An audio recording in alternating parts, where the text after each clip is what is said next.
মানে রাষ্ট্র আমাদেরকে শহরমুখী হতে বাধ্য করার জন্য হয়তোবা শহরে এত মানুষের চাপ। বিসমিল্লাহির রহমানির রহিম।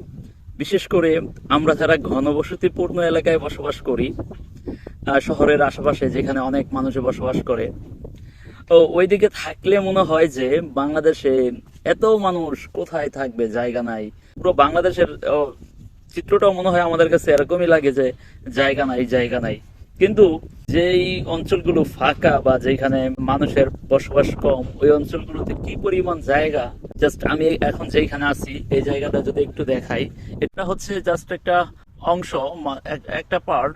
এখানে যতটুকু চোখ যায় মনে হচ্ছে খালি জায়গা, আর মানে যতটুকু চোখ যাচ্ছে ততটুকুই মনে হচ্ছে যেন ফাঁকা, নাই কোনো মানুষ, ঘরবাড়ি, কিছুই, শুধু ফাঁকা জায়গা। ক্যামেরায় মনে হয় না পুরো জায়গাটা আসতেছে যে এই পরিমাণ ফাঁকা জায়গা এখানে পড়ে আছে, অথচ চাষ করার মতো বা বসবাস করার মতো কেউ এখানে নাই, বা কেউ চাষ করতেছে না। হয়তোবা এটা কোনো সরকারি বা কারো জায়গা হতে পারে, বাট আমি বলতে চাচ্ছি কি পরিমাণ জায়গা পড়ে থাকতে পারে, এটার জাস্ট একটা এক্সাম্পল।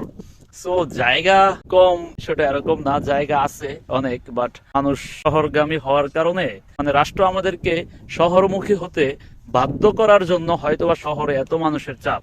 আমাদের যেই মৌলিক ফেসিলিটি গুলো থাকা দরকার প্রতিটা মানুষেরই, শহর ছাড়াও যদি গ্রামে বা এইসব অঞ্চলে পাওয়া যেত, তাহলে হয়তোবা শহরের এত চাপ ফিল করা লাগতো না, শহরে এত ঘনবসতিরও প্রয়োজন হতো না।